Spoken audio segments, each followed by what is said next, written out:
tomorrow, magsisimula na ho tayo as initially planned. We will be able to finish the assistance by, the tricycle assistance by Thursday.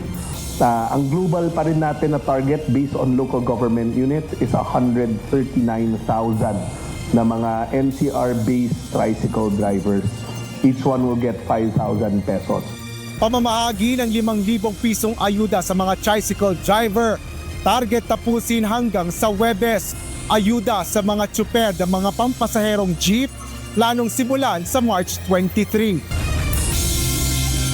Our inventory, we have them. We closely monitor oil companies. 12 pesos hanggang 24 pesos kada litrong dagdag sa presyo ng langis ipatutupad bukas. Supply ng langis sa bansa kaya pang umabot hanggang Mayo ayon sa Department of Energy. Well, kailangan talaga magplano, no? Kung kailangan mangutang, umutang. Ito ba yung tamang environment? For now, yes. Considering that mababa pa yung mga rates. Pag-utang ng gobyerno para makaresponde sa krisis na dala ng gulo sa gitnang silangan na papanahon, ayon sa isang ekonomista, $800 million loan sa World Bank makatutulong. Pagdating po ng March 29, PNP will be placed on heightened alert po, sir, ma'am, at 6 o'clock in the morning. Mahigit 50,000 security personnel ipapakalap ng Philippine National Police para sa long holiday. Alert level ng PNP itataas mula March 29.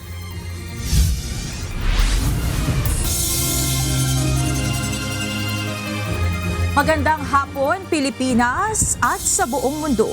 Tayo po ay sabayang napapakinggan sa Radio La Verdad 1350, ang UNTV Radio at una sa ating mga balita.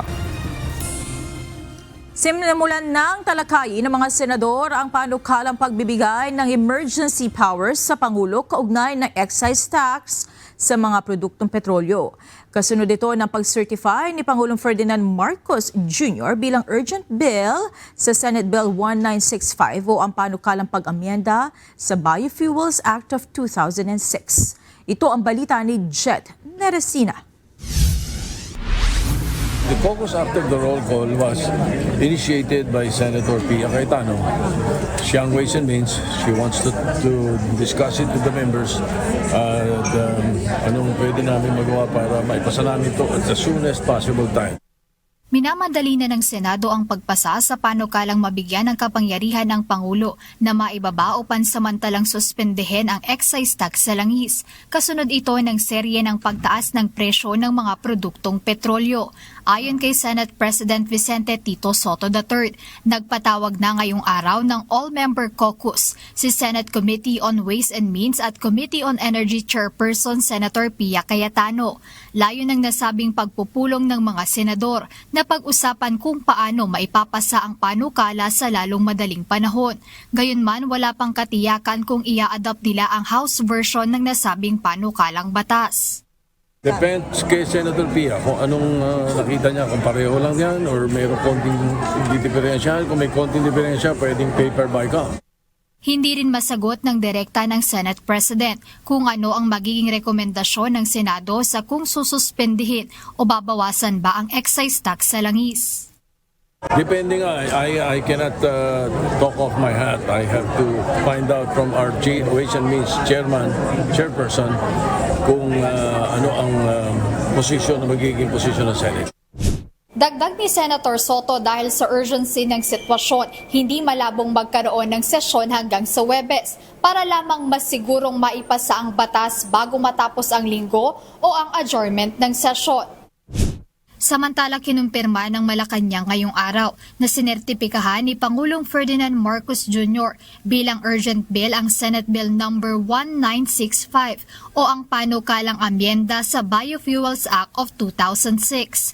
Nakasaad sa Senate Bill number 1965, papayagan ng Pangulo na mag-issue ng executive order para mag-import ng biofuel components kahit sapat pa ang supply sa Pilipinas.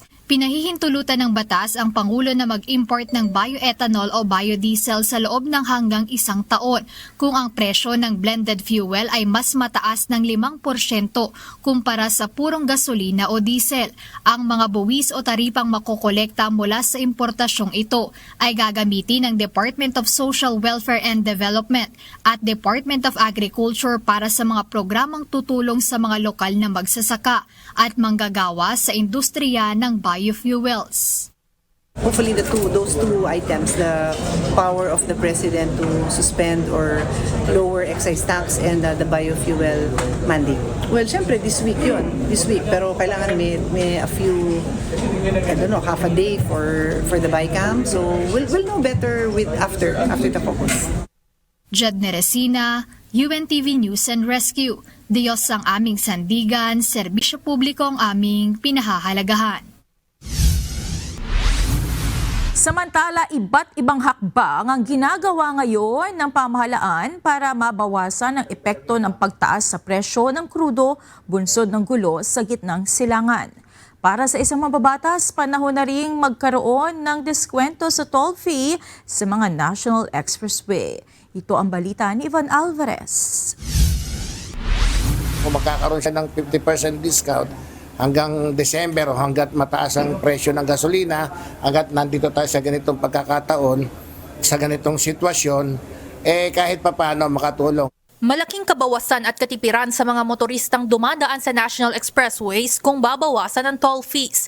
Kanina, formal nang naghain ng resolusyon si Manila 2nd District Representative Rolando Valeriano upang humingi ng 50% discount sa binabayaran ng mga sasakyang dumaraan sa expressways. Ang resolution number 879 ay inihain sa Kamara sa gitna ng patuloy na pagtaas ng presyo ng produktong petrolyo sa bansa.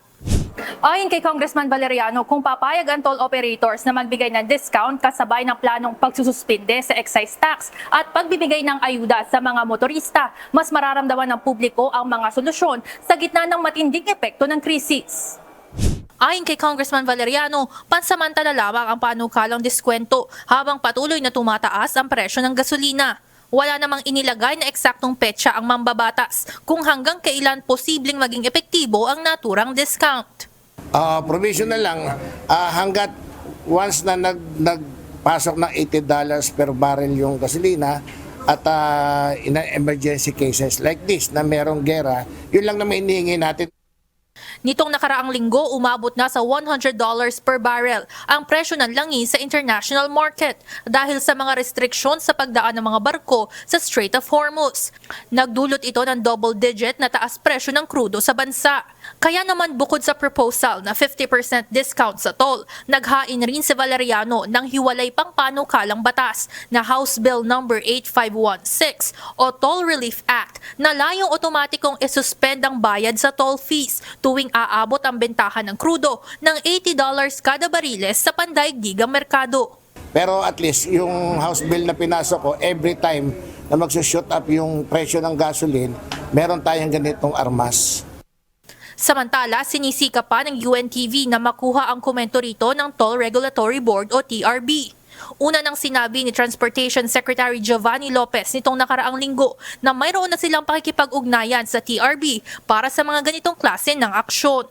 So tayo naman po sa DOTR at sa TRB, gipag-usap po tayo sa mga toll operators po natin. Pagdating sa mga provincial buses natin, sa mga sinasabi natin mga trucks na that are for essential goods, agri-products, magbigay sila ng diskwento.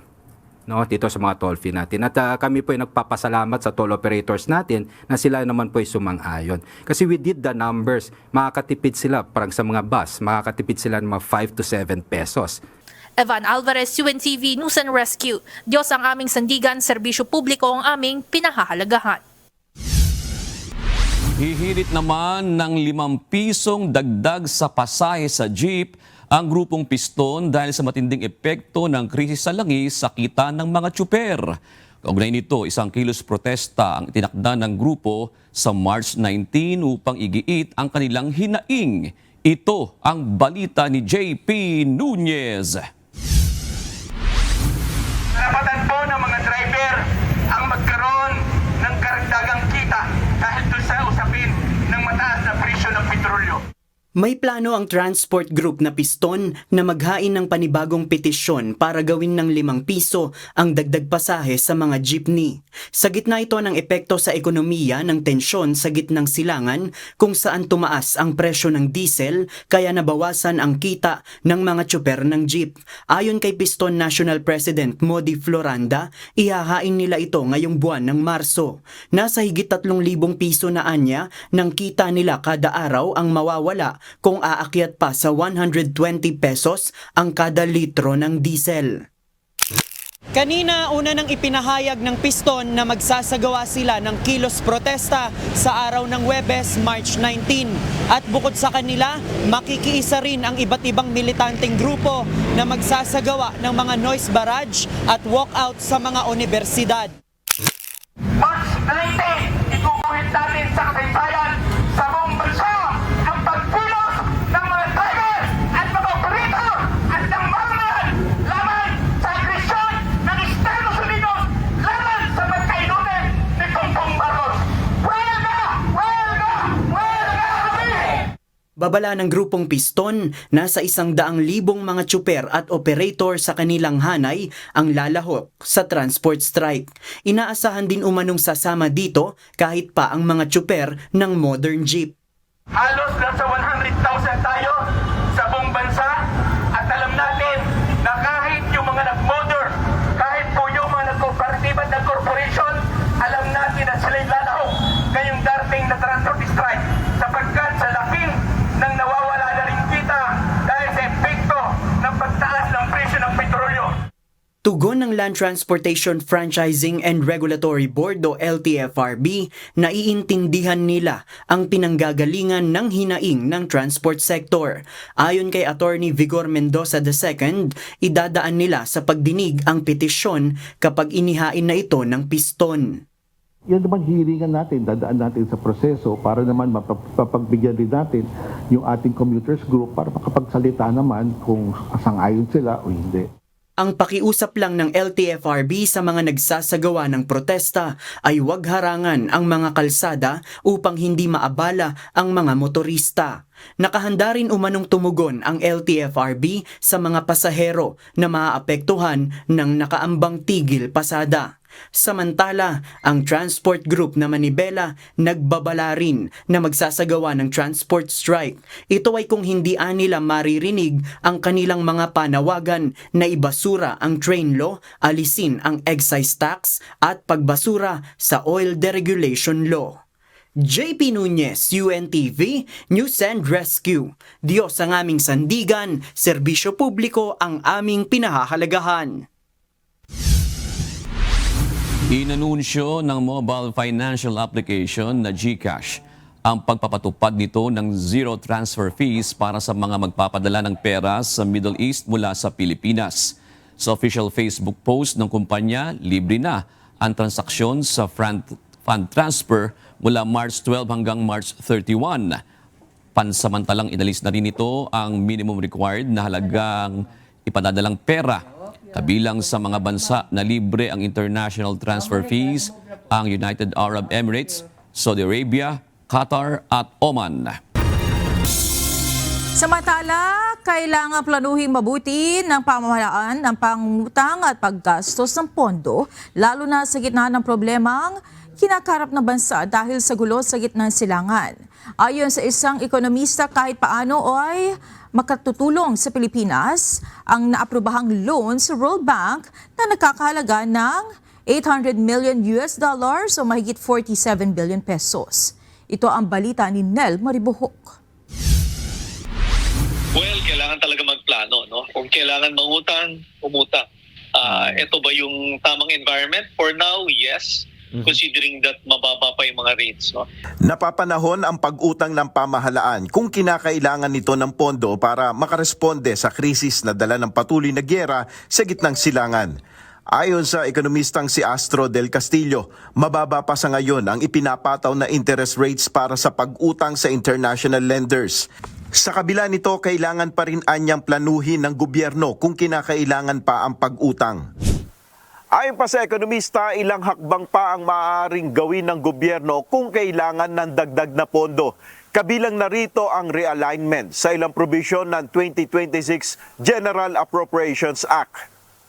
Sana tingnan rin natin yung budget for this year. Baka naman posibleng mga may realignment, no? Lalo na para naman ma-cushion yung impact ng mataas ang presyo ng langis, no? Naniniwala rin ang ekonomista na maaaring makatulong rin sa pag-angat ng ekonomiya ang naaprobahang loan mula sa World Bank na nagkakahalaga ng $800 million o mahigit 47 billion pesos. Ayon sa World Bank, ang pondo ay gagamitin para sa pagpapalakas ng private investment at innovation at pagpapahusay ng kapabilidad ng mga manggagawa. Tingin natin makakatulong naman yan. Every time naman kasi na may pinopropose na proyekto at umuutang tayo, ito naman ay tinitingnan ng mga institution, mga lending institutions. So most likely, tingin naman nila it will really help the economy. No? Sa kabila nito, mahalaga rin anya na mabantayang mabuti ang paggastos ng pondo para sa naturang mga programa. Nel Maribuhok, UNTV News and Rescue, Diyos ang aming sandigan, serbisyo publiko ang aming pinahalagahan. Sa ibang balita, handa ang Philippine National Police sa ipatutupad na seguridad para sa paparating na mahabang bakasyon. Sa katunayan, itataas sa heightened alert status ang buong puwersa ng pambansang pulisya sa huling linggo ng Marso na magtatagal hanggang katapusan ng buwan ng Mayo. Ito ang balita ni Lea Ilagan. Pagdating po ng March 29, PNP will be placed on heightened alert po, sir, ma'am, at 6 o'clock in the morning. Ligtas at payapang bakasyon. Ito ang nais maipatupad ng Philippine National Police sa darating na long holiday sa Abril. Ayon kay PNP Directorate for Operations Public Safety Department Chief, Police Colonel Annalisa Makapinlak. Ngayon pa lang ay nakaayos na ang ipatutupad na seguridad sa buong bansa para sa parating na bakasyon. Kaugnay nito, 54,989 na security forces ang kanilang ipapakalat sa iba't ibang lugar sa Pilipinas. Kabilang dito ang 36,163 PNP personnel at 4,738 augmentation force. Mayroon ding 14,088 na manggagaling sa advocacy groups at force multipliers na tutulong sa pagbabantay. Yes po, ma'am. Lahat po ng unit ng PNP is activated po during this time po kasi may mga kabataan po. So, yun din po, meron din po silang i-deploy and continuous pong ating information campaign to include po yung mga taga-PIDEC, taga-HPG, taga-tourist. Sila po ay magbibigay po ng kaalaman at saka necessary information po para po masawata ang mga ganitong illegal activities. Kasama sa babantayan ng mga pulis ang mga kilalang tourist destination, places of worship, transportation hubs at terminal at iba pang mga pasyalan. At dahil sa inaasahang dagsa ng mga pasahero na uuwi sa kanilang lalawigan, nasa 10,000 pulis din ang itatalaga sa mga terminal. Magpupwesto din sila ng mga motor assistance center, tourist assistance desk at police assistance desk. Lahat po ng mga katulad po ngayon yung mga churches, mag-increase po tayo ng visibility to prevent po yung mga posibleng hindi magandang mangyayari and to reassure the public po na nandoon po ang kanilang mga pulis. Lalong-lalo na po ngayong summer vacation, yung mga resorts, yung mga beaches, yun po yung mga pupuntahan, yung mga pilgrim places during semana naman po. Kaugnay nito, itataas ng PNP sa heightened alert status ang kanilang hanay simula sa March 29 at tatagal ito hanggang May 31.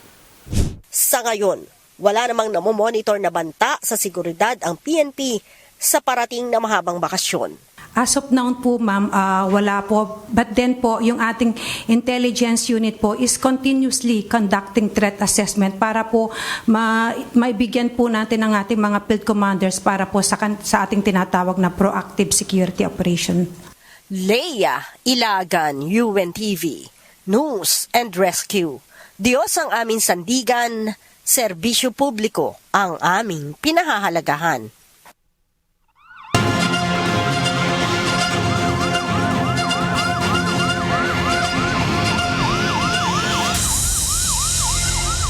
Dalawang aksidente sa motorsiklo ang nirespondihan ng UNTV News and Rescue Sa Bacolod City, isang rider ang nakasagasa ng isang aso habang isang rider ang sumemplang dahil sa madulas na kalsada sa Tarlac City.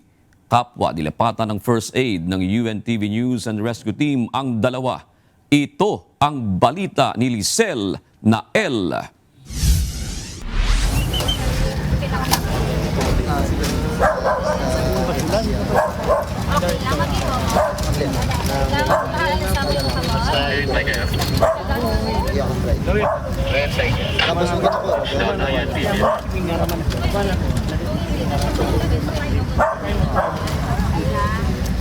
Tumugon sa tawag ng Disaster Risk Reduction and Management Office ng Bacolod City ang UNTV News and Rescue Team hinggil sa motorcycle accident sa Romuald Drive, Barangay Tango, Bacolod City. Nadatnan namin siya na nakahiga sa kalsada na iniinda ang sakit ng kanyang balikat sa kanang bahagi at nanginginig din ang pasyente. Tinanong ko siya kung nilalamig siya at ang tinanong ko din kung magpapadala ba siya sa ospital. Noong una, nag-refuse siya, ngunit nandun yung kanyang kapatid dahil ang sabi nga nila malapit na lang siya sa bahay nila nung nangyari ang aksidente. So, kaya nagpa siya ang pasyente na magpadala na lang din sa ospital. Ayon sa 28 anyo sa motorcycle rider, nakita na niya ang aso na tumawid sa kalsada, ngunit hindi niya inakala na babalik ito kaya niya nabangga. Inassess ng team ang kalagayan ng pasyente. Nang makita na nanginginig at nilalamig ang pasyente, nilagyan ito ng isang thermal blanket upang maibsan ang panginginig nito. Nagtamo ang pasyente ng mga gasgas sa kanang balikat, tiyan at kanang binti at maliit na pamamaga sa kanyang kanang balikat.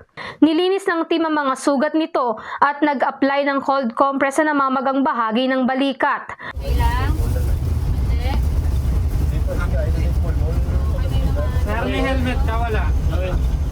Matapos mabigyan ng first aid, dinala sa Corazon Locsin Montelibano Memorial Regional Hospital ang pasyente para sa karagdagang atensyong medikal. Habang nagro-roving po kami, may nadaanan po kaming isang lalaki na itinatayo yung motor sa gilid ng kalsada. Tapos nung nilapitan po namin siya, nakita po namin yung kanyang muka, may mga sugat at sa iba-ibang parte ng katawan. Nangyari ang aksidente sa tapat ng National Irrigation Administration o NIA sa Matatalaib, Tarlac City. Ayon sa pasyente, pauwi na sana siya sa kanilang bahay nang sumemplang ang kanyang motorsiklo dahil madulas at basa ang kalsada bunsod ng ulan. Ng gasa mamaya, Agad namang nilapatan ng paunang lunas ang natamong injuries ng pasyente. May dumating pong otoridad at saka yung ambulansya ng CDRRMO. Na-endorso naman po yung pasyente sa kanila ng maayos. Sa mga nangangailangan ng agarang tulong sa panahon ng aksidente o sakuna, maaaring makipag-ugnayan sa UNTV News and Rescue Hotline 8911-UNTV o 8911-8688. Lizel Nael, UNTV News and Rescue. Diyos ang aming sandigan, serbisyo publiko ang aming pinahahalagahan. Hindi kontento si Deputy House Speaker at National Unity Party Chairperson Ronnie Puno ang takbo ng liderato ni House Speaker Faustino Bogie III. Kaugnay nito, pag-aaralan niya ng kanilang partido kung dapat pa ba itong manatili o hindi sa majority bloc. Ito ang balita ni Rosalie Coz. Si Bogie, bata pa yan, magkaibigan na kami. Yung tatay niya, kaibigan ko. Yung mga kapatid niya, kaibigan ko lahat. I'm a very close, good, and avid fan of the D family. But he is not doing what he is supposed to do. Hindi na kontento si House Deputy Speaker at Antipolo 1st District Representative Ronnie Puno sa liderato ni Speaker Faustino Bogie III. Chairperson at Acting President ng National Unity Party si Representative Puno, ang ikalawang pinakamalaking political party sa House of Representatives. Bunsod nito, kinukonsidera na umano ng kanilang partidong pag-usapan ang susunod nilang aksyon sa congressional break kung mananatili pa ba o hindi na sa majority bloc ng Kamara. Kung ikaw rin, ikaw ang tagapagsalita ng 300 na congressmen, Di ba? Dapat siguro iuna mo yung iba para hindi ka naman maakusa na sinasamantala mo ba yung katungkulan bilang taga-negotiate para sa Kongreso. Sa recess na mangyayari, magmi-meeting kami ulit.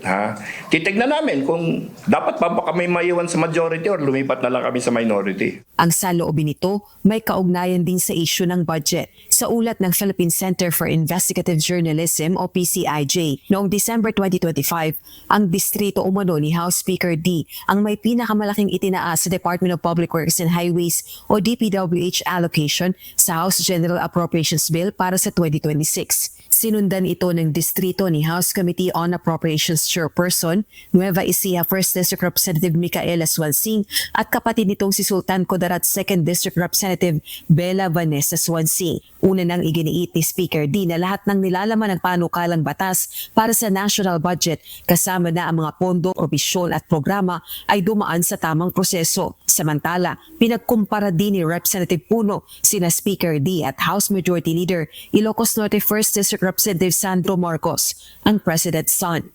Bilyon-bilyonan yung mga nilang nakuha.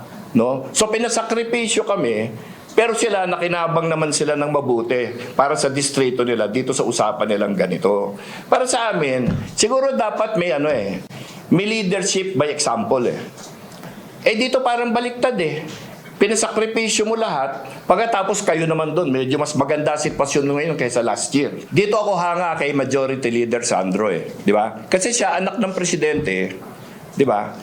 Pero hindi nakinabang yan dito sa mga diskusyon dyan sa budget. Parang nabawasan pa yata yung distrito niya. Wala pang inilalabas na pahayag kaugnay ng mga isyong ito si Speaker D. Isa rin sa inireklamo ng National Unity Party ang anilay mga proyekto sa kanilang distrito na hindi pa rin napopondohan magmula noong buwan ng Enero, kabilang na ang public works projects. Ang after effect din kasi walang gumagalaw sa ekonomiya natin. Ang construction worker, walang trabaho ngayon. Tataas ang bill. Sa nangyari ngayon na war sa Iran and US, tumaas ang gasolina, and yet merong 500 billion plus na budget ng DPW sa nakatago na dapat nilalabas na umiikot na ekonomiya natin. Sa usapin naman ng impeachment complaints laban kay Vice President Sara Duterte, muling binigyang diin ni Representative Puno na susuportahan lamang nila ang proseso kung may matibay na ebidensya. Pero iginiit na hindi pinapabura ng partido ang Vice Presidente sa issue ng impeachment. We cannot be accused of cuddling the Dutertes. No? Kasi kami yung pasimuno nga noong mga nakaraan 'di ba? Partido namin 'di ba? Mali ba magsabi na gawin yung matibay yung kaso? Duda rin sila sa sinasabing mahalagang testigo ng complainant sa impeachment na si Ramil Madriaga. You know, when we're looking at testimony coming from somebody na nasa kulungan, siguro pag-isipan natin na mabuti as representatives of the people, as district congressmen, dapat may corroboration. Hindi pwedeng sinabi lang nitong isang nasa pihitan na ganito nangyari. Rosa Nicos, UNTV News and Rescue. Diyos ang aming sandigan, serbisyo publiko ang aming pinahahalagahan. Epektibo na ang taas pasahe sa provincial buses ayon sa Land Transportation, Franchising and Regulatory Board o LTFRB. Ayon sa ahensya, simula noong Sabado, March 14 ay ipinatupad na ang 35 centavos kada kilometrong dagdag pasahe sa air-conditioned buses. Ito ay dagdag sa kasalukuyang rate na 2 pesos 45 centavos kada kilometrong dagdag. Ayon sa LTFRB, nananatili naman ang 20% discount sa mga vulnerable sectors gaya ng estudyante at senior citizens kung saan ang base fare ay nasa 588 pesos para sa ordinaryong bus. Nagpaalala rin ang ahensya sa publiko na asahan ang bahagyang pagbabago sa halaga ng pamasahe depende sa layo at klase ng sasakyang bus.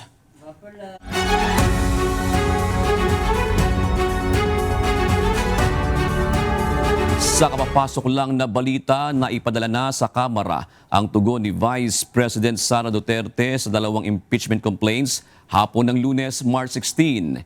Kinumpirma ito ni Attorney Michael Powa, isa sa mga miyembro ng defense team ng Vice Presidente. kailangan namang sagutin ng complainants sa reklamong impeachment ang verified answer ni VP Duterte. Sa March 18, muling magpupulong ang House Justice Committee para sa preliminary issues kaugnay ng impeachment complaints. Samantalang sa April 8 naman, inaasahan ang hearing proper ng House Justice Panel kaugnay ng dalawang reklamong impeachment. Well, basically po, pagdating sa answer out cautela, we basically just put in yung aming defenses. Mostly, meron kaming issue doon on the constitutionality of the proceedings.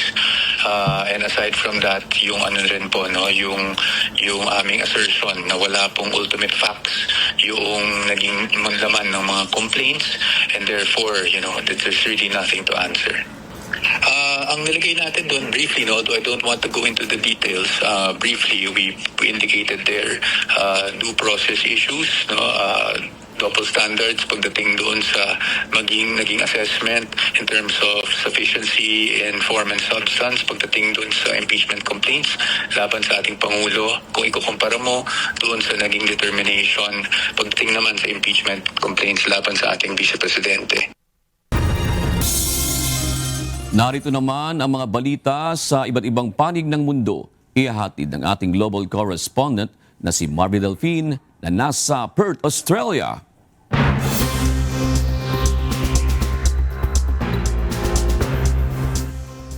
Gandang gabi naman sa inyo dyan sa Pilipinas. Bukas ang Strait of Hormuz sa lahat ng bansa maliban sa Amerika at mga kaalyado nito. Ito ang pahayag ni Iranian Foreign Ministry kasunod ng panawagan ni US President Donald Trump ng tulong mula sa ibang bansa para mabuksan ang paglalayag sa nasabing shipping lane. Samantala, tila wala pa ni isang bansa ang tumutugon sa panawagan ni Trump. Ito ang balita ni James Hilario. Nice to have other countries police that with us, and we'll help. We'll work with them militarily. We attacked Karg Island, and we left just the one little area standing, and the standing part is where they have the pipes, all the oil pipes come in, and we can do that on 5 minutes notice. Wala pang tumutugon sa panawagan ni US President Donald Trump na dagdag puwersa sa Strait of Hormuz. Subalit umaasa pa rin ito sa suporta ng mga leader ng mga bansa para magpadala ng kani-kanilang warships upang muling dumaloy ang malayang paglalayag sa nasabing shipping lane. Kabilang sa kanyang inaasahan ay ang bansang China na labis na nakadepende sa Strait of Hormuz, ang France, South Korea, Japan at United Kingdom. We're talking to countries about policing the straits because they are the ones, we don't get oil, very little, 1%, 2%. China, as an example, gets about 90% of its oil from the Hormuz Strait. Subalit hanggang ngayon ay wala pa ni isa sa mga bansa ang positibong tumugon. Si Emmanuel Macron ng France sinabing kinausap na si President Masoud Pezeshkian upang kumbinsihin na itigil na ang giyera alang-alang sa kani-kanilang mga mamamayan. Ayon naman kay German Foreign Minister Johann Wadephul, hanggat hindi handa ang Iran sa mapayapang pakikipag-usap, ang maaari lang gawin sa ngayon ay maghintay. If they were ready for a diplomatic solution, it is achievable. But per now, this is what we hear from Tehran. They are not ready for a diplomatic solution. And as long as this is not the case, we still have to wait. Si Prime Minister Keir Starmer sinabing nakipag-usap na rin kay Trump subalit wala pang malinaw na detalye tungkol sa kanilang tinalakay. Tila dismayado naman si US Secretary of Energy Chris Wright, anya hindi nakikita ng ibang state leaders ang banta na dala ng Iran gaya ng nakikita ni Trump. Subalit sa panig ng Iran, sinabi nitong bukas naman ang Strait of Hormuz sa lahat ng mga bansa na nais dumaan pero hindi sa kanilang mga kaaway gaya ng Amerika at mga kaalyado nito. Sa panayam kay Iran Foreign Affairs Minister Said Abbas Araghchi, sinabi nito na tanging mga barko ng US at Israel at mga kaalyado nito ang hindi nila pinapayagang makadaan sa Strait of Hormuz. Katunayan anya, ilang bansa ang direkta nang nakikipag-usap sa kanila na pinayagan naman ng Islamic Revolutionary Guard gaya na lang ng bansang China at India. James Hilario, UNTV News and Rescue. Diyos ang aming sandigan, serbisyo publiko ang aming pinahahalagahan. Nagbanta si US President Donald Trump sa mga bansang kasapi ng North Atlantic Treaty Organization o NATO na maharap sa negatibong sitwasyon kung hindi ito tutugon sa kanyang kahilingan. Isa ang NATO alliance sa inaasahan ni Trump na magpapadala ng mga barkong pandigma para sa umano'y seguridad ng mga barkong dumaan sa naturang shipping route.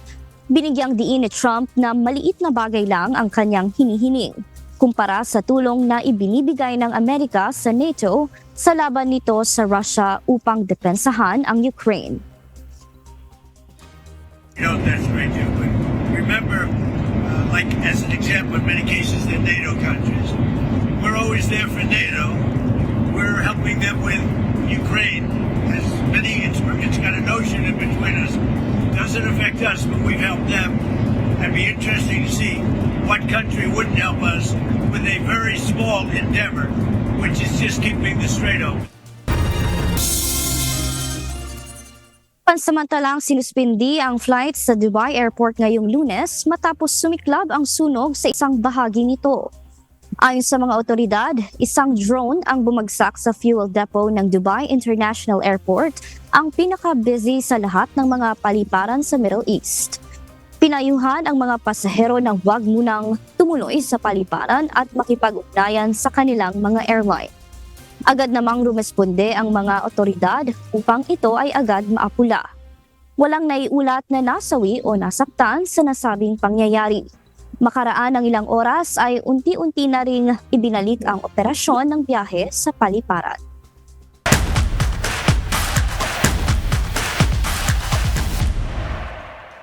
Sa pagpapatuloy ng laban sa UNTV Volleyball League Season 4, muling nadepensahan ng COMELEC Suffragettes of BFP Lady Firefighters ang kanilang standing sa game. Samantala, dinomina naman ng PhilHealth Health Insurers ang PNP Lady Patrollers na nagresulta sa kauna-unahang setback ng kupunan ngayong season. Ito ang balita ni Mia Alonzo.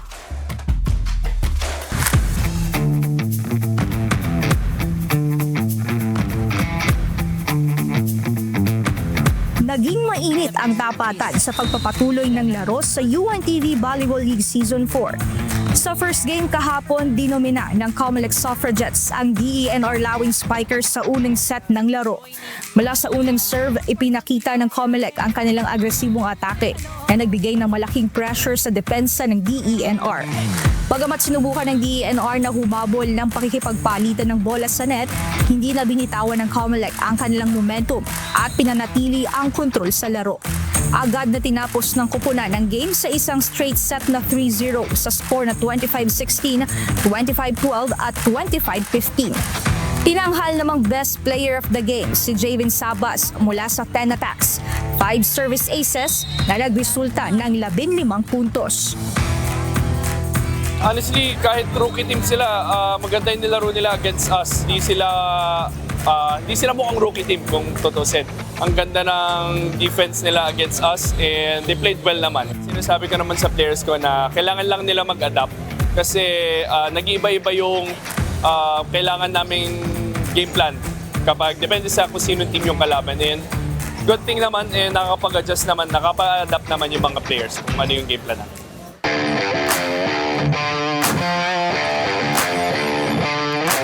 Sa second game, isang sorpresa naman ang ipinakita sa naging performance ng PhilHealth Health Insurers kontra PNP Lady Patrollers.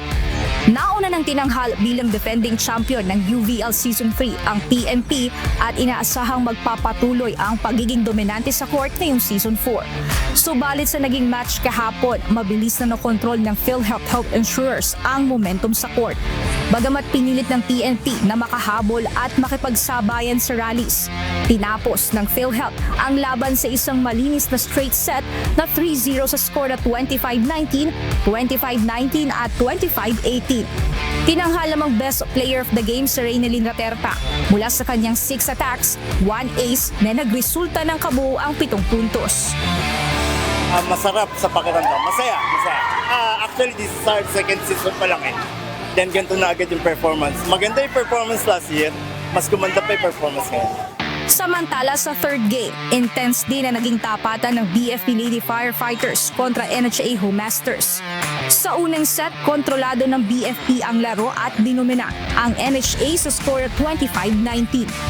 Ngunit sa pagpapatuloy ng laban sa second set, naging shaky ang standing ng BFP, bunsod ng tumataas na intensity at mahahabang palitan ng bola sa net.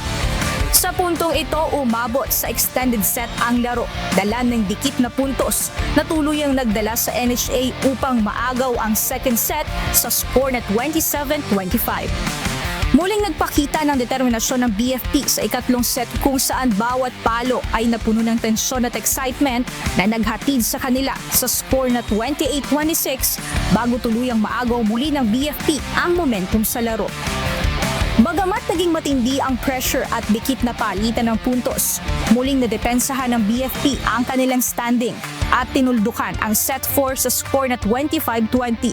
Muli namang tinanghal na best player of the game si Gang Abellana mula sa kanyang 20 attacks, 1 block, 1 ace na nagresulta ng kabuuang 22 points. Maraming adjustments po, lalo sa laro kanina. Ang daming off sa first 6, so kailangan namin bumalasan ng player which is naging effective naman sa fourth set. Ang pinapa-mindset ko sa team po, sir, every game lang muna. Wala muna yung nasa pinakadulo. Pagtatrabahuhan pa namin kasi hindi madali. Ang lalaki ng kalaban, iba yung labanan ngayon, napakahirap. Dumaan man sa high-intensity moments ang naging tapatan sa UVL kahapon. Muling pinatunayan ng bawat team ang kanilang determinasyon, teamwork at mindset para muling depensahan ang kanilang titulo. Kaya naman patuloy na abangan ang diskarte ng depensa at opensiba ng mga koponan sa pagpapatuloy ng labanan sa UVL Season 4. Abangan sa March 22 ang muling pagsabak ng bawat ahensya ng pamahalaan sa tagisan ng galing sa volleyball. Sa unang match, magtatagpo ang AFP Lady Gunner kontra MMDA Lady Spikers sa ganap na 2:00 ng tanghali. Susundan ito ng paghaharap ng DFA Emissaries versus DENR Lawin Spikers ng 2:00 ng hapon. At pagsapit ng 4:00 ng hapon, magtatapat naman sa game ang Pag-ibig Fund Lady Smashers kontra PhilHealth Health Insurer. Tutukan ang paghaharap ng mga koponan sa nag-iisang liga ng public servants. Abangan ang exciting volleyball action via live streaming sa Facebook at YouTube channel ng UNTV Sports. Win in sports, win for charity. Mia Alonso, UNTV News and Rescue. Diyos ang aming sandigan, serbisyo publiko ang aming pinahahalagahan. Tulad ng inaasahan, may panibagong pagtaas sa presyo ng produktong petrolyo bukas. Gayunman, hindi na ito sinlaki na ipinataw na oil price increase noong nakaraang linggo. Muli rin tiniyak ng Department of Energy na may sapat na supply ng langis sa bansa na tatagal hanggang sa buwan ng Abril o hanggang sa buwan ng Mayo kung tuloy-tuloy lamang ang pagtitipid. Ito ang balita ni Benedict Samson live. Benedict, magkano ang inaasahang taas presyo bukas? Magandang gabi, Monica. Ayon sa Department of Energy, nasa 12 pesos sa kada litro ng gasolina, nasa 24 pesos sa kada litro ng diesel at nasa 9 pesos naman sa kada litro ng kerosene ang inaasahang magiging taas presyo sa mga produkto ng petrolyo ngayong linggo. Muli na naman tataas ang produktong petrolyo simula bukas March 17 hanggang sa March 23. Ayon sa kalihim, dahil sa pahirapan ang pagbiyahe ng mga oil tanker papasok at palabas ng Strait of Hormuz, kung kaya't nakararanas sa ngayon ng mataas sa presyo ng mga produktong petrolyo. Nasa 12 pesos and 90 centavos hanggang 16 pesos and 60 centavos per liter ang magiging taas presyo sa kada litro ng gasolina. Nasa 20 pesos and 40 centavos hanggang 23 pesos and 90 centavos ang itataas naman sa kada litro ng diesel. At nasa 6 pesos and 90 centavos hanggang 8 pesos and 90 centavos per liter ang iakyat sa presyo ng kada litro ng kerosene. Sample lang to one company will increase kalahati ng allowed increase, no, ng additional 50% of that they will increase tomorrow, and then the 2 succeeding days 25% and 25%. Kaugnay din ng nararanasang tensyon sa Middle East, tiniyak ng Energy Department na may sapat pang supply ng langis ang bansa. Ayon sa DOE, nakatulong ang ginawang pagtitipid ng nasa 90% ng mga ahensya ng pamahalaan. Kaya naman naniniwala ang DOE na sa pamamagitan ng tuloy-tuloy na energy saving ay posibleng umabot pa sa buwan ng Mayo ang supply ng langis sa bansa. But we can confirm pag nag-shift po ang ating mga ahensya sa work from home, compressed work week, at in-observe po yung mga practices, nakita na po natin kaya po mag-generate more than 10%. And I think the target of the directive under Memorandum Circular 114 is closer to 20%. At para rin hindi maproblema sa oil supply ang bansa, siniguro ng Energy Department na may iba pang silang mapagkukunan ng supply ng langis para sa Pilipinas. Ayon kay Energy Secretary Garin, bagamat may inanunsyo ang bansang China na export ban sa langis, hindi naman kasarito ang Pilipinas. Some have exemptions to the banning. And even worst case, if they do close their doors on export, there are other suppliers. Sa China naman, just to clarify, ang export ban nila is on new contracts. Okay? Dati na tayong customer sa China. So those things also feed into what will happen with regard to supply into the next month. Kaugnay din ito ay pinag-aaralan na rin ng DOE ang pagkuha ng crude oil sa bansang Russia. Ayon sa DOE, may refinery facility naman sa Pilipinas para sa krudo, kung kaya't posible ang pag-aangkat nito. The US has already allowed for Russia supply. So we're waiting for that on what is the progress and talks on procuring from Russia. Monica, ayon pa sa Department of Energy ay patuloy yung kanilang pakikipag-ugnayan sa Philippine National Police para naman labanan itong ang hoarding sa mga produktong petrolyo. At yan muna ang ating update mula rito sa Quezon City. Balik sa iyo dyan, Monica. Maraming salamat, Benedict Samson. Hinihikaya ng samahan ng mga supermarket owners ang publiko na manatiling kalmado kahit pa may pagtaas sa presyo ng produktong petrolyo. Ayon kay Stephen Kua ng Philippine Amalgamated Supermarkets Association, hindi pa kailangan sa ngayon ng price freeze sa bansa. Ito ang balita ni Mia Alonso. Bali, tumataas yan ng 2 piso or 3 hanggang sa 5. Kaya minsan, nagtitipid na rin kami kasi yung binibigay ng amo namin na pera, bali, tinitipid rin namin sa pamalingki. Ngayon, nagreklamo kami kasi kulang yung budget namin sa labas, sa mga katulong. Mahal talaga yung presyo. Linggo-linggo kung mamili sa palengke si Karen Donkey. Bilang isang kasambahay, saksian niya siya sa kada linggong dagdag presyo sa mga pangunahing bilihin. Sa obserbasyon niya, 2 hanggang 5 piso ang daragdag sa presyo ng karne at ilang gulay sa palengke. Kaya naman ang dating 6,000 pisong budget na ibinibigay sa kanya ng kanyang amo para sa isang linggo, napakahirap ng pagkasyahin para sa buong pamilya nito at mga kasambahay. Kaya kami, ako yung tagluto, ako ang nahihirapan sa pag-budget.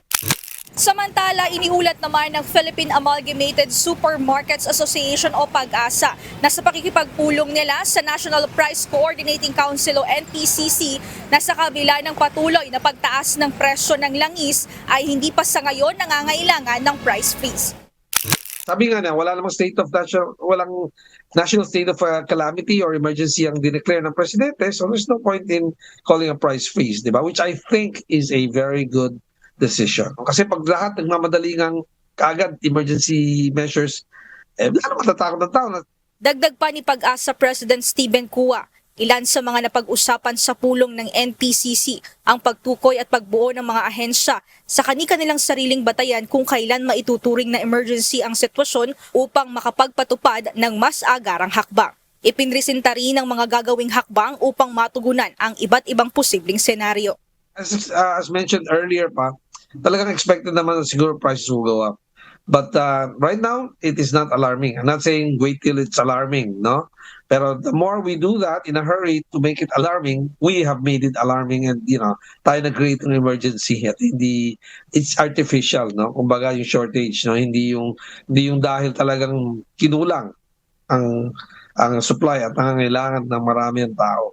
Sa ngayon, nilinaw umano ng NTC na hindi pa nakikitang kailangan ang pagpapatupad ng price freeze. Tuloy-tuloy din nila ang monitoring at pag-a-assess sa sitwasyon. Una na ring nagbabala ang Department of Trade and Industry sa mga magsasagawa ng hoarding at labis na pagtaas ng presyo sa mga pangunahing bilihin. Ayon sa DTI, sino mang mapapatunayang lalabag dito ay may katapat na mabigat na parusa. Mia Alonso, UNTV News and Rescue. Diyos ang aming sandigan, serbisyo publiko ang aming pinahahalagahan. Natukoy na embahada ng Pilipinas sa United Arab Emirates ang pagkakakilanlan ng 2 Pilipinong naaresto dahil sa pagpopost ng litrato ng missile attacks doon. Ayon sa Department of Foreign Affairs, ang dalawa ay kapwa overseas Filipino workers sa UAE. Nakikipag-ugnayan na ang mga opisyal na embahada sa pamilya ng 2 OFW. Tiniyak naman ng embahada na mabibigyan sila ng legal assistance sa kanilang kaso. Nagbigay ng ultimatum si Manila Mayor Isko Dumagoso para sumuko ang driver ng motorsiklo na sangkot sa pamamaril sa isang retiradong pulis Maynila na si George Capistrano.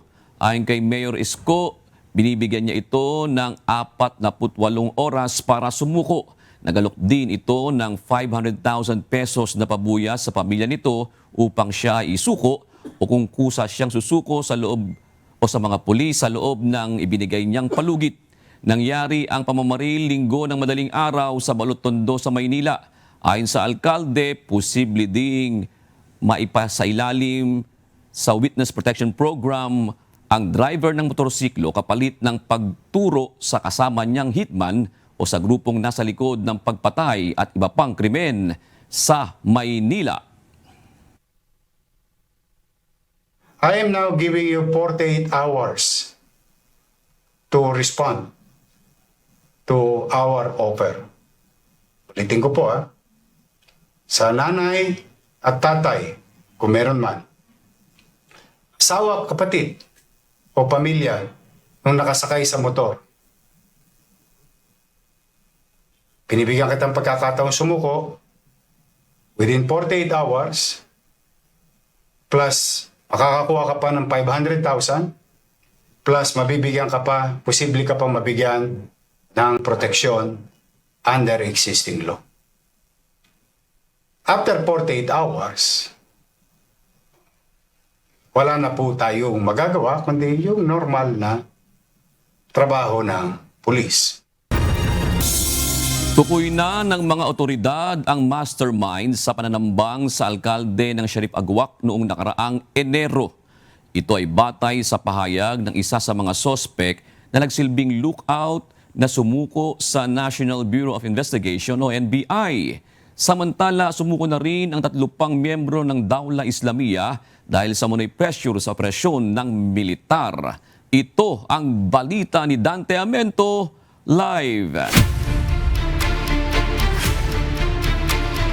Dante, ano ba ang nag-udyok sa sospek para sumuko? Magandang gabi, June. Ayon sa National Bureau of Investigation, maaring o dahil may banta na sa buhay itong suspect na ito at sa katunayan, sumuko sa National Bureau of Investigation o NBI ang isa sa mga suspect na nagsilbi umanong lookout sa pananambang kay Sharif Agwak Mayor Ahmad Ampatuan noong January 25, 2026.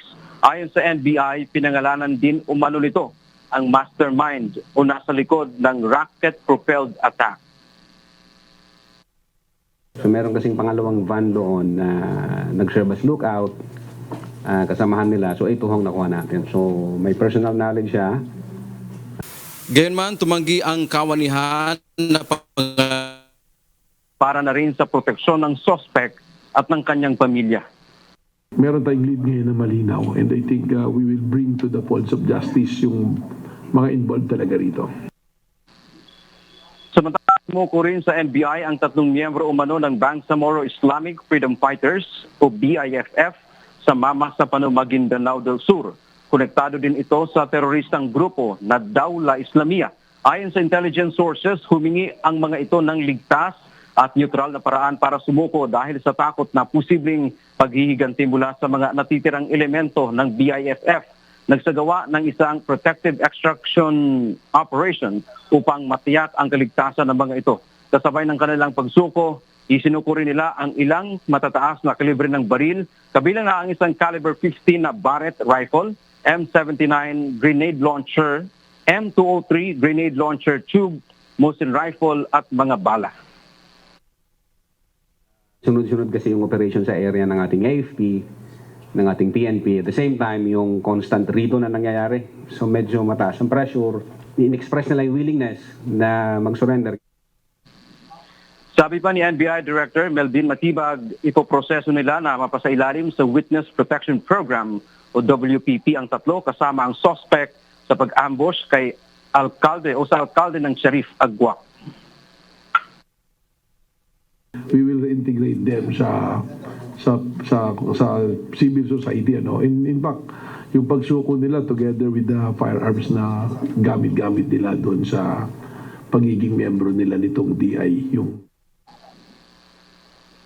Jun, positibo naman ang NBI na sila ay matatanggap sa Witness Protection Program o WPP ng DOJ dahil nga mayroong banta sa buhay ang mga ito. Yan ang ating update mula dito sa Maynila. Balik sa iyo, June.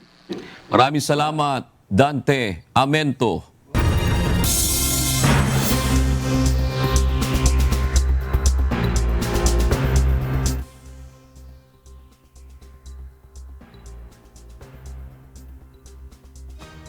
Kay Iranian Foreign Affairs Minister Syed Abbas Araghchi upang kontrahin ang sinabi ni US President Donald Trump. Samantala, nagsunod-sunod ang pag-atake sa mga bansa sa Middle East matapos muling magbabala ng pagganti ang Iran dahil sa pag-atake ng US sa Kharg Island. Ito ang balita ni Noel Polyarco.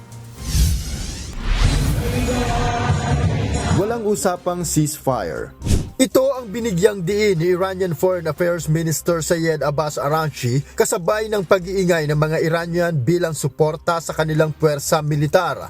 Ang pahayag ni Araghchi ay kasunod ng panayam kay US President Donald Trump kung saan sinabi nito na nais ng Iran ng isang kasunduan ngunit ayon kay Trump ay hindi pa siya handa dahil hindi pa sapat ang kondisyong inilatag umano ng Iran.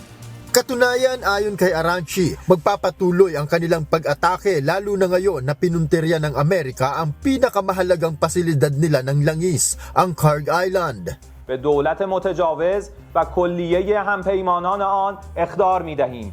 Kaugnay nito, muling nagbabala ang Islamic Revolutionary Guard sa mga lider ng United Arab Emirates at mga sibilyan na lumayo sa mga base militar at pasilidad na pag-aari at konektado sa Amerika dahil determinado silang gumanti. Paliwanag ni Araghchi, natukoy ng kanilang tropa na ang mga missiles na tumama sa Kharg Island ay nagmula sa mga pantalan ng UAE na ginagamit at pinagtataguan ng puwersa ng Amerika. Nauna nang nagbabala sa kanyang unang public statement si Iranian Supreme Leader Mujtaba Khamenei na tanging base militar ng US lamang ang kanilang target. Subalit kamakailan, inatake ng Amerika hindi lamang ang Kharg Island kundi maging ang Abu Musa na pasilidad pang enerhiya ng Iran. Dagdag ito sa nauna ng pagkadamay ng isang eskwelahan sa Iran kung saan mahigit 100 bata ang nasawi. Paninindigan ng US, hindi sila pumupuntirya sa mga sibilyan. Ayon kay US Secretary of War Pete Hegseth, mataas ang presisyon ng kanilang mga tropa para tumbukin ang kanilang pinatatamaan. There's only one entity in this conflict between us and Iran that never targets civilians. Literally never targets civilians. I look at the process that's used on dynamic strikes or on boat strikes and others. We have a very high fidelity process in that case. So we don't target, Iran does. We will investigate, we'll get to the truth, and we'll share it when we have it. Sinabi naman ni Muhammad Bagher Ghalibaf, ang speaker ng Iranian Parliament, na pinatutunayan lamang ng gyerang ito na ang mga base militar ng Amerika ay hindi proteksyon, kundi malinaw na banta sa kaligtasan ng mga mamamayan sa gitnang silangan, na aniya ay isinasakripisyo ni Trump para lang sa Israel, kung kaya lahat ng mayroon ito ay hindi makakaiwas na maging target ng pag-atake. Noel Poliarco, UNTV News and Rescue, Canada. Diyos ang aming sandigan, serbisyo publiko ang aming pinahahalagahan. 5 individual ang inaresto ng mga otoridad sa Bahrain dahil sa pang-espiya para sa Iran. Ayon sa Ministry of Interior ng Bahrain, sangkot ang mga ito sa pangongolekta at pagpapasa ng masaselang impormasyon sa Iranian Revolutionary Guard. Isa ring pugante na nasa ibang bansa ang natukoy ng mga otoridad na kasabwat nila upang makapag-recruit ng iba pa para tumulong sa pagsasagawa ng planong pag-atake sa Kingdom of Bahrain. Isa sa kanila ang umamin na sumailalim sa training ng IRGC para sa human smuggling. Ayon sa Bahrain authorities, pinoproseso na ang mga legalidad ng kasong kahaharapin ng mga naaresto para sa itatakdang public prosecution. At yan ang mga balita mula sa iba't ibang panig ng mundo. Mula dito sa Perth, Australia, ako si Marvy Delfin. Magandang gabi.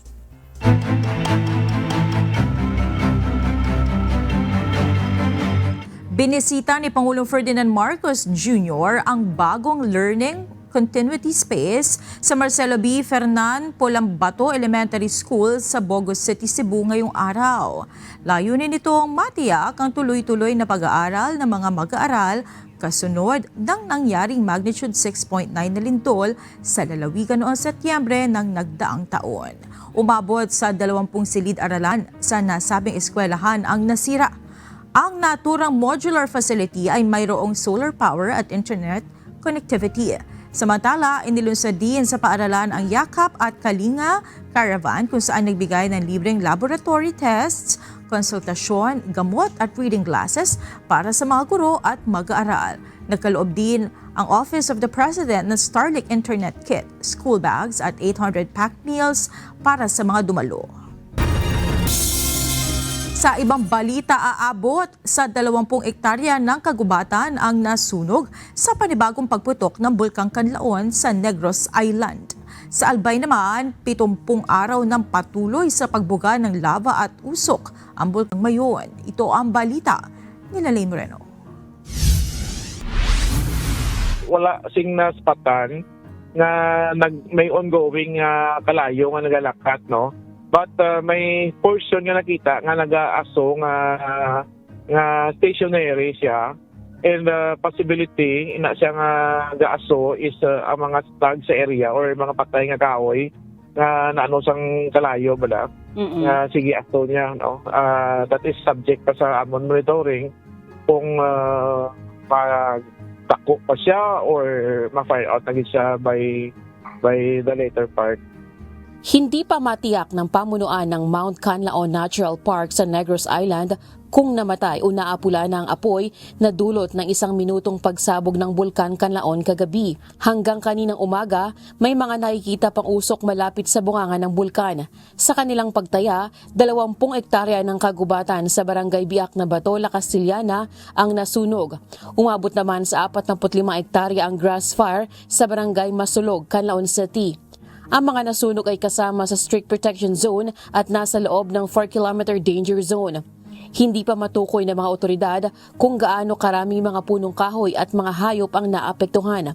Ang grass fire at forest fire ay epekto ng pagbuga ng pyroclastic density currents o uso ng bulkan. Ito ay magkahalong mainit na gas at abo na umabot sa 200 hanggang 700 degrees Celsius ang temperatura. Mapaminsala ito kapag tumama sa mga ari-arian o pananim dahil magdudulot ito ng sunog. Kaya sa ilalim ng Alert Level 2, mahigpit na ipinagbabawal ang anumang human activities o pagpasok sa loob ng 4-kilometer danger zone. Sa atong residente within sa area, no, sa Mount Canlaon nga nasulod sa aton park, it's either 4 kilometer or 6-kilometer danger zone. Stay alert lang for possible mga eruption kag hindi kita masyado magguwa no kag or as much as possible medyo mapalayo na kita sa bulkan no. Samantala, 70 araw ng patuloy sa pagbuga ng lava ang bulkang Mayon sa Albay. Ayon sa FIVOX, tuloy-tuloy ang aktibidad ng bulkan at pagbuga ng lava na may kasamang pyroclastic density current to Uson at rockfall. 539 na pagyanig, 219 na rockfall at 7 pyroclastic density currents ang naitala sa nakalipas na 24 na oras. Naglabas din ito ng 1,220 na tonelada ng sulfur dioxide o asupre. Nasa alert level 3 ang Mayon kung saan bawal pumasok sa loob ng 6-kilometer danger zone dahil sa posibleng pag-agos ng lahar at lava. Lelaine Moreno, UNTV News and Rescue. Diyos ang aming sandigan, serbisyo publiko ang aming pinahahalagahan.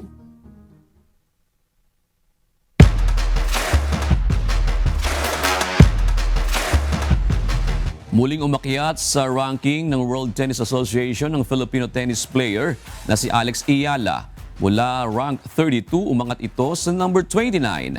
Kasunod ito ng pagpasok ni Iyala sa round of 16 ng Indian Wells sa California, USA kamakailan.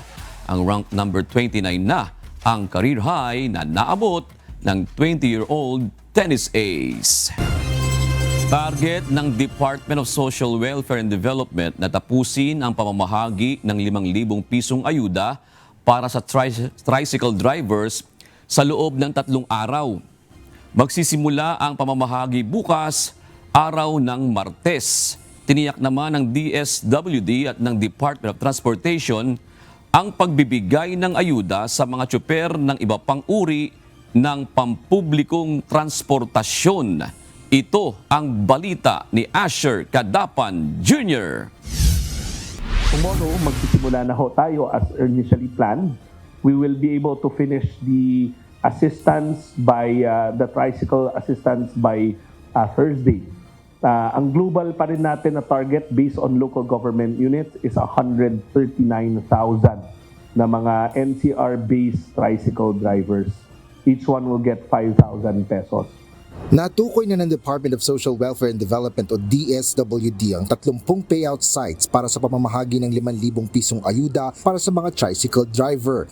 1 hanggang 6 na DSWD payout sites ang itinalaga sa bawat lungsod sa Metro Manila. 139,000 ang mga tricycle driver sa National Capital Region ang makakakuha ng tulong pinansyal. Ngunit hindi sila sabay-sabay na mabibigyan agad bukas. May ginawang listahan ng DSWD para maging maayos ang payout. Ang panawagan rin namin sa mga tricycle driver natin, wag ho kayo pupunta sa payout site kapag hindi nyo pa schedule.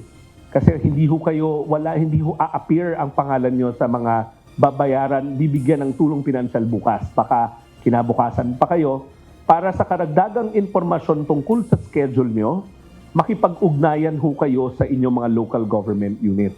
Target ng kagawaran na tapusin ang distribusyon ng ayuda sa loob ng 3 araw.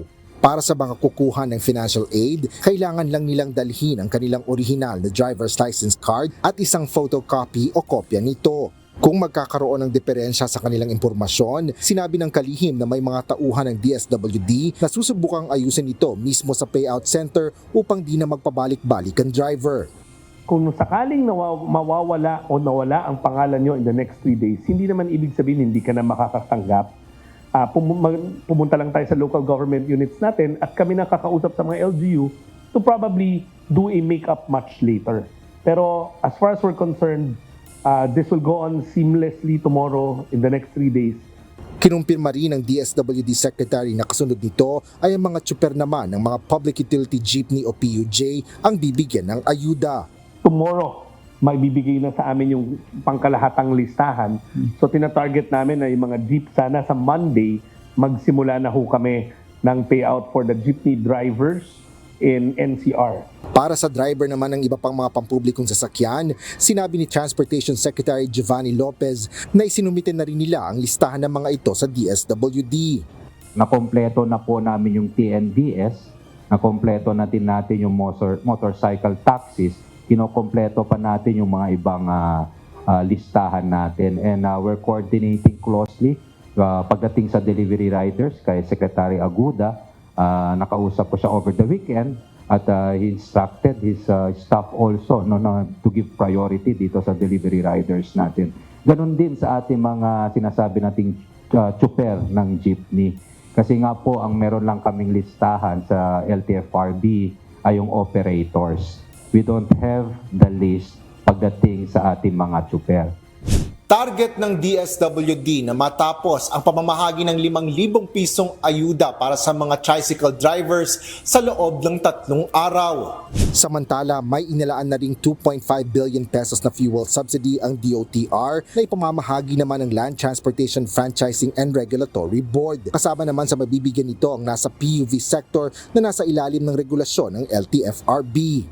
And hopefully, makukuha natin yung pondo within this week, yung NCA from DBM. Kinokompleto namin ngayong araw yung mga dokumentong kailangan.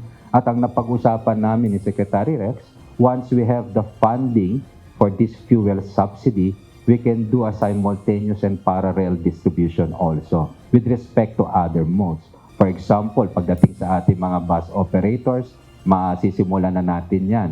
Asher Kadapan Jr., UNTV News and Rescue. Diyos ang aming sandigan, serbisyo publiko ang aming pinahalagahan. Nagsimula ng mamahagi ang Philippine Coast Guard ng pagkain at tulong sa mga mangingisda sa West Philippine Sea. Samantala, sinabi naman ng Marina na nasa kamay na ng mga shipping company ang pagtatakda ng pamasahe sa karagatan base sa umiiral na Deregulation Act. Ito ang balita ni Ryan Lacanlale. Hindi lamang po sa mga panahon ganito, but definitely sa ganitong sitwasyon, napakalaking tulong na rin po at ito po nakikita natin, pinakamabilis po na maitutulong ng Philippine Coast Guard sa mga apektadong mangingisda. Pinaigting ng Philippine Coast Guard ang programa ng pamahalaan nakadiwa para sa Bagong Bayaning Mangingisda o KBBM program nitong Biyernes, kasabay ng Maritime Patrol ng BRP Cabra ng PCG sa West Philippine Sea. Sa bahagi ng Zambales, namahagi ng Family Food Pack ang PCG sa mga mangingisda upang kahit papaano maibsan ang epekto ng patuloy na pagtaas ng produktong petrolyo sa ating mga kababayang mangingisda. Layunin naman ito, Sir Raya, is matulungan po kahit papano yung ating pong mangingisda na maibsan po yung epekto na ito pagtaas po ng presyo ng krudo at gasolina dahil po sa conflict sa Middle East. At ang layunin po ngayon ng Philippine Coast Guard is we will be expanding itong KBBM program po na isinasagawa natin sa West Philippine Sea. Ayon kay Commodore Cayabyab, nagbigay na ng direktiba si PCG Commandant Admiral Ronnie Hilgaman sa mga Coast Guard districts sa buong bansa na magsagawa ng extended KBBM program. Layunin ng programang ito na tumulong sa pamamahagi ng groceries, pagkain, tubig at gamot para sa mga mangingisdang lubhang naaapektuhan. Isinagawa na rin ng Philippine Coast Guard ang programang ito noong nakaraang taon bilang bahagi ng kanilang pagtulong sa mga komunidad ng mga mangingisda. Well, usually, ang ginagawa natin sa Ryan is Jive Maritime Patrol na po yan. So habang isinasagawa natin itong ating maritime patrol, gamit po ang ating mga barko at yung mga small assets po. Pag may nakikita po tayo mga fishermen, ay nagbibigay po tayo ng ayuda sa kanila. Tiniyak din ng PCG na hindi maaapektuhan ang kanilang pagpapatrolya at pagbabantay sa karagatan, lalo na sa West Philippine Sea, sa kabila ng patuloy na pagtaas ng presyo ng mga produktong petrolyo.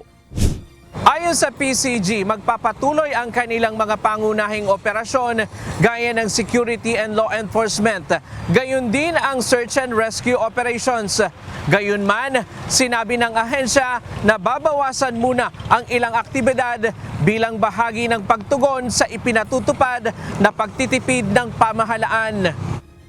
So probably nababawasan lang po natin yung mga hindi masyadong mahalaga na mga activities po.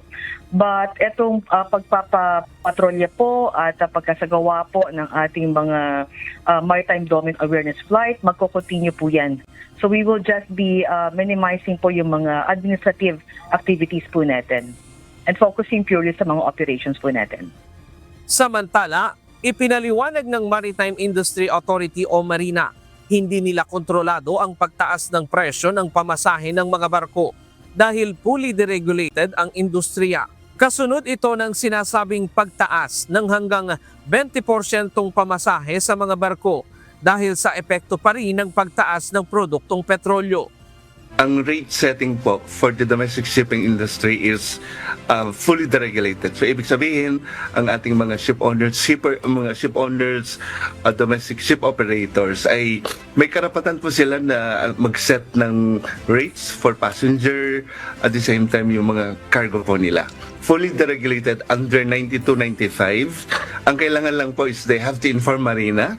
And yung requirement po ng publication, pag inter-region po yung ruta po ng barko. Nagmungkahi din ito sa mga shipping company na bawasan ang mga biyahe para makatipid sa paggamit ng produktong petrolyo. For example, ang isang shipping company ay may 5 biyahe siya sa isang araw, baka pwedeng gawin niyang 3 para at least wala pong nasasayang na espasyo doon sa barko. In such a way, we'll be able also to help the government save or conserve yung required po na petroleum products na pwedeng gamitin pa sa ibang mga industries. Ryan Lacanlale, UNTV News and Rescue. Diyos ang aming sandigan, serbisyo publiko ang aming pinahahalagahan.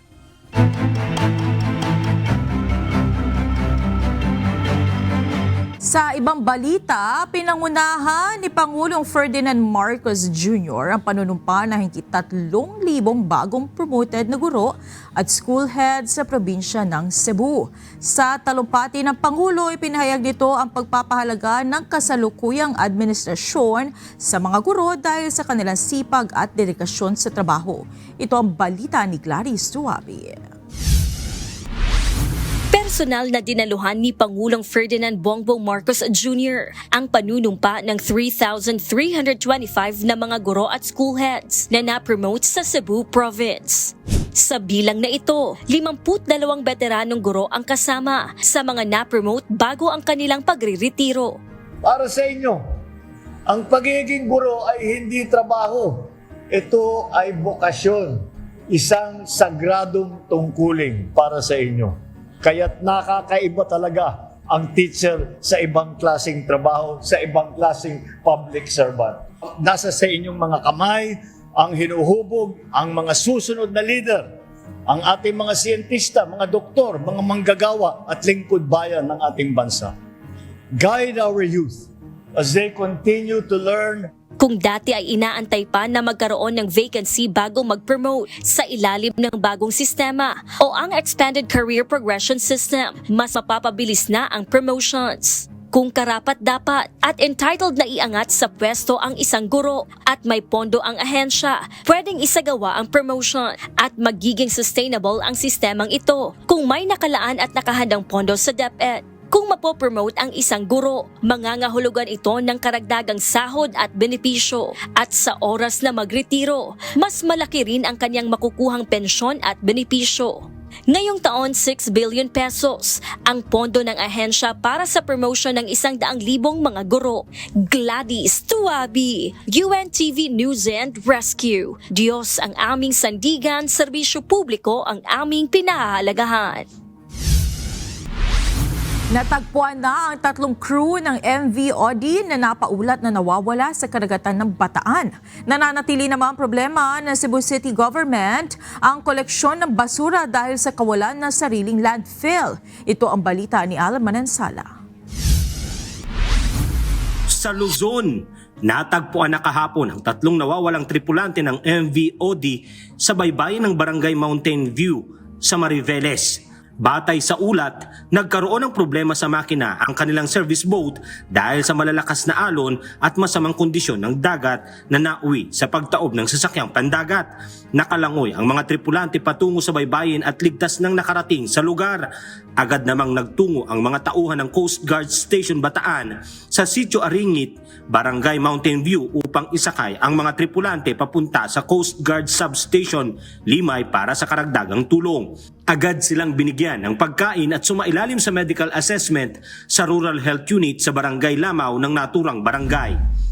At sa Visayas, Nahaharap ngayon sa malubhang krisis sa pamamahala ng basura ang Cebu City matapos ang trahedya ng pagguho ng basura sa Binaliw Sanitary Landfill na ikinamatay ng 36 na individual noong Enero. Kahapon nakatakda ang pagtatapos ng paglilinis ng pansamantalang garbage holding area sa South Road Properties. Ginawa ito matapos magbabala ang Department of Environment and Natural Resources na hindi na maaaring mag-imbak ng basura malapit sa mga wildlife habitat. Sa kasalukuyan, napipilitang dalhin ng lungsod ang mga basura sa bayan ng Alungisan na nasa humigit kumulang 60 kilometro ang layo na nagdudulot ng malaking gastos at malaking hamon sa pagbiyahe. Tinatayang aabot sa halos 1 bilyong piso ang magagastos ng lokal na pamahalaan para sa paghakot at pagtatapon ng basura, kaya naghahanda na ng karagdagang budget ang lungsod. Naghahanap na ng long-term solution ang mga opisyal alinsunod sa Ecological Solid Waste Management Act of 2000 na nag-uutos na mas maayos at sustainable na pamamahala ng basura. Alan Manansala, UNTV News and Rescue. Diyos ang aming sandigan, serbisyo publiko ang aming pinahahalagahan.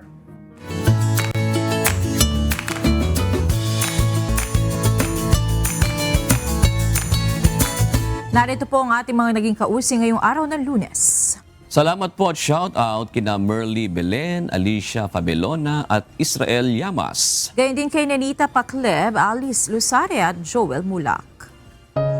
Narito naman ang salita ng Diyos na ating sandigan mula sa aklat ng Kawikaan 7:1 hanggang 2 na nagsasabi, Anak ko, ingatan mo ang aking mga salita at impukin mo sa iyo ang aking mga utos. Ingatan mo ang aking mga utos at mabuhay ka, at ang aking kautusan na parang itim ng iyong mata.